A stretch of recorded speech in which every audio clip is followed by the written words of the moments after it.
Hello everyone and welcome back. Today I want to talk about another topic about Etsy that nobody else seems to be talking about. It's something that I've been teaching for years and I realised that I've never talked about it on my YouTube channel so far, so I'm going to talk about it today. And hello from my cute cat as well. Isn't he cute? About £7 from AliExpress, something like that, but he's absolutely lovely, so he's going to be joining us in all my videos from now on. So what I want to talk about today is something called category command. I don't know if you have ever heard the statement in business that you only open once, you only launch once.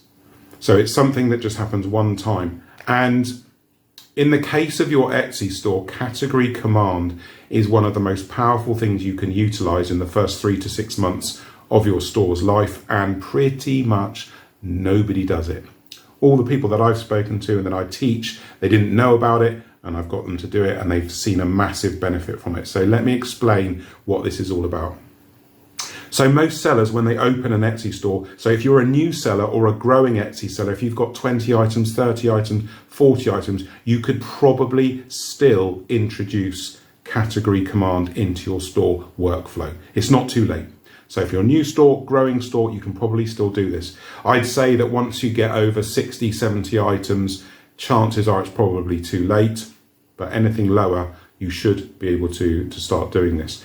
So most Etsy sellers, they just open their store, start making products or start listing products however they see fit. They'll make a bracelet, they'll make a necklace, whatever it is that they're doing. Creativity trumps or overcomes business process. And that's fine because Etsy sellers are creators, you know, I get it. But the problem is you're missing a huge advantage of category command. So what you need to do is, if you're selling jewelry, for example, so you say, right, well, I'm going to sell necklaces, bracelets, rings, anklets, earrings, 5 things, let's just say, or maybe it's not 5, maybe it's 4, it doesn't matter. So you've got 5 categories in your store, okay? Now, ordinarily, people will just start making stuff and that will be that. But what you have to do is actually start to make 1 necklace, 1 bracelet, 1 pair of earrings, 1 ring, 1 anklet. So your stock in each category or your command on each category is the same. If your command on your categories within your store is the same and your command over the categories on Etsy out in the marketplace are equal, and you grow each category in your store equally, so 1 ring, 1 bracelet, 2 rings, 2 bracelets, you are going to get a vital piece of information that you will never have access to if you don't use category command. And that is a true reflection or answer of what your customers actually want to buy from you.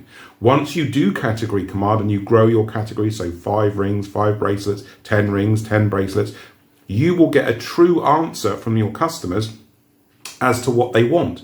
So 3 months later, 6 months later, you can look at your categories and go, well, okay, I've got 30 of each thing or 40 of each thing, and I can clearly see that my customers prefer rings and necklaces in my designs. This might not be the same as another store.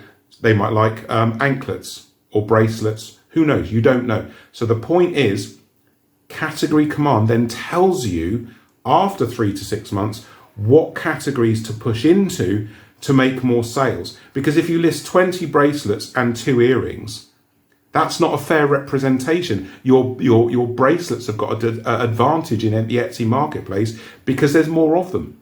So by using category command, you're keeping everything level. The customers then tell you what they really want. I hope that makes sense. Let me know in the comments if it does. Let's continue. I want to now talk about 2 things that I need you to do in your store, along with category command, to put rocket fuel under your Etsy store and make you more sales. So the first thing of the 2 that I want you to do, and This isn't going to come as a surprise, but so many people don't understand on Etsy how powerful they are. The first of the two is offer personalization on as many items as you possibly can. So customers come to Etsy because it is known as the marketplace for personalization, and as well as that, it is a gifting site. So the second thing is giftability. So we're going to talk about these two things together, personalization and giftability. If you can offer these two things in your Etsy store, you are going to make loads more sales. And you need to offer it from the beginning. From the moment you open your store, you start growing, you start using category command, and you offer personalization and giftability on as many products as you can. So with personalization, it might be names, it might be color and names. The more flexible you are with your personalization offerings, the more appealing you are to Christmas and Q4 shoppers. Because when it gets to Christmas, the marketplace on Etsy goes absolutely crazy. And I'm telling you now, the people that are buying, the customers, they are looking for personalization and they're looking for giftability. So personalization, really easy to understand. Let's talk about giftability. There's two types of giftability that you want to be able to offer to your Etsy customers. The first one is that the product is giftable. So it might be a seasonal product for Christmas, for example. So the product is a Christmas gift. I'll give you an example, an ugly Christmas sweater, you know, the ones with the ugly Santa on it, or the crazy reindeers or whatever, or the Santa drinking whiskey, you know, that sort of stuff. That is a giftable product. But what some sellers don't understand or miss is that if you offer giftability in packaging, well, now the customer can personalize the item, have the item giftable, meaning it's gift wrapped, and just send it straight to the recipient for Christmas. So people that can't be together for Christmas is what I'm getting at. People who are going to be late, they might not be there for Christmas Day, they can send the gift. It's already gift wrapped, you've done your job, and the customer knows that the recipient's going to get something nice for Christmas. So this is massive. I can't tell you how many more sales you're going to get if you use category command, personalization, and giftability. So I hope that makes sense. If you've got any questions or comments about this bit, let me know in the comments. I've got one more piece of value today. I'm just cramming this value in. I want to talk about the life cycle of your product. So how long you should leave your product in the store, so in your Etsy store. So what I want to say to you is this, guys. You shouldn't just be listing products in your store and sort of going, well, how long? Well, do I leave it a year, 2 years, 3 years? I don't really know what to do with my products that are not working. It's easy when a product works. You just leave it in your store and it does its thing. So the parameter that you need to use for all your products in your store is 12 months or 3 product renewals to prove that the item can sell. Okay, really straightforward, and most sellers have no idea about this. If you leave products in your store collecting dust and not selling, right now after you've watched this video, go into your store, have a look, see how many products have just been sat there for 2 years, 3 years, they're not selling. These products are literally dragging your store visibility down. So take control of your store visibility. 12 months, 3 product renewals, that is a complete selling season. If it hasn't sold after a year, it's unlikely to sell. I'm not saying that it may not sell in the future, but that's no good anyway. People might say, oh, Nick, it might sell after a year and a half. Doesn't matter. That's not good business practice.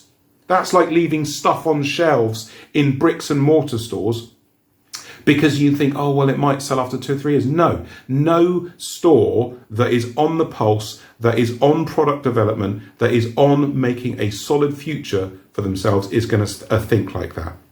So even though there is a point to saying, well, it might sell, no, get into the mindset. It's 12 months.